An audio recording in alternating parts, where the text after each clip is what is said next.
ada orang berzina, hamil di luar nikah. Dan semoga Allah jaga kita dan keturunan kita dari zina. Amin. Ada orang hamil di luar nikah, kemudian dia menikah, kemudian lahir anaknya. Anak yang hamil tadi dari zina di luar nikah. Jadi gini,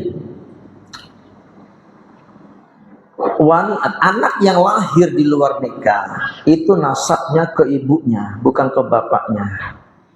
Karena bapak biologisnya itu secara syariat bukan bapak. Bukan bapak. Dan anaknya itu bukan mahram. Ya, ada laki perempuan berzina, na'udzubillah min dzalik. Kemudian punya anak perempuan. Anak perempuan itu sama si laki-laki yang menghamili itu bukan mahram. Secara hukum fikih boleh dinikahi kalau dewasa nanti. Boleh dinikahi meskipun makruh, tapi bukan mahram. Kenapa? Bukan anaknya. Secara syariat bukan anak, meskipun secara biologis anak. Secara syariat itu nggak dianggap anak, bukan mahram.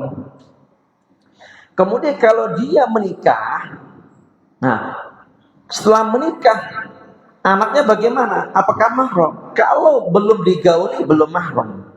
Kalau sudah digauli setelah akad nikah jadi mahram, statusnya sebagai robibah, anak tiri. Sama kayak janda. Ada laki-laki nikah sama janda, punya anak perempuan. Setelah nikah dengan si janda tadi, anak perempuannya belum mahram sampai digauli. Setelah digauli baru anak tirinya jadi mahram. Jadi kalau kemahraman anak tiri itu setelah digauli ibunya. Tapi kalau mertua atau menantu baru akad nikah langsung mahram. Langsung mahram. Itu kalau menantu dengan mertua. Kalau anak tiri mahramnya nunggu setelah digauli. Kemudian nikah. Gimana anaknya tadi? Kalau memang anaknya itu lahir, anaknya lahir kurang dari 6 bulan. Kurang dari 6 bulan dari masa digauli setelah nikah. Akad nikah digauli 5 bulan kemudian lahir. Pokoknya nggak nyampe 6 bulan dari digauli setelah nikah. Itu nggak nyambung nasabnya.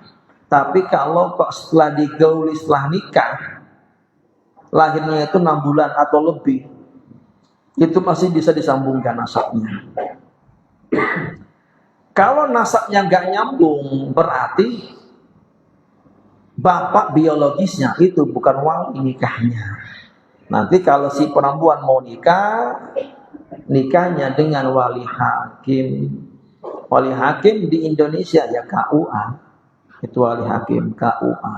Maka kalau merasa misalnya ini anaknya bukan, ini di luar nikah ini, ya sudah, bicara baik-baik sama wali hakim KUA 4 mata, tolong dinikahkan Pak.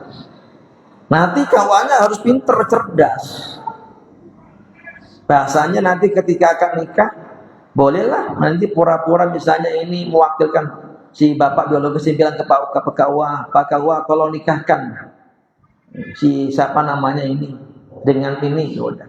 Nanti ketika akad nikah ijab kabulnya si KUA, ya sebutkan saya nikahkan kamu, hei, misalnya, hai, namanya siapa, misalnya namanya Zainab, bapak Siti ya. Wahai Siti, saya nikahkan kamu dengan Imran dengan mahar 1 juta rupiah dibayar tunai. Langsung kata si Imrannya, saya terima nikahnya dan seterusnya. Itu sah. Sehingga masyarakat gak perlu tahu. Kan gak tahu masyarakat kan, tahunya oh ini diwakilkan, tahunya diwakilkan. Atau pura-pura, Pak, ini saya wakilkan kepada Anda.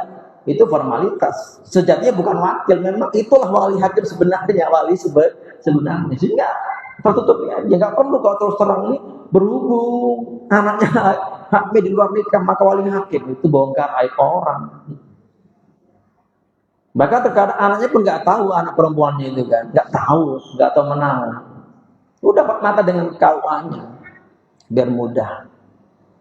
Nah, kalau kita jadi KUA, lihat tuh tanggalnya, lihat akte kelahiran sama buku nikah. Wah, kok bermasalah ini? Panggil empat mata ke kamar dulu, ajak ngobrol. Terus terang, ini masalahnya fatal, masalah sah atau enggak sahnya pernikahan. Kalau bermasalah baru nanti saya walinya. Sudah, enggak perlu yang lain tahu, selesai, aman kan? Gitu. Maka kalau menikahkan orang jangan sembarangan, harus jelas, detail. Itu Habib Ali Masyhur, kakaknya Abu Umar, pas ke Indonesia ada sebagian orang, mumpung datang Habib Ali Masyhur, pengen nikahkan. Ini janda kalau masalah. Itu beliau detail. Ini kenapa jandanya? Tanya janda wafat atau cerai. Ditanya. Kalau wafat tanggal berapa wafat?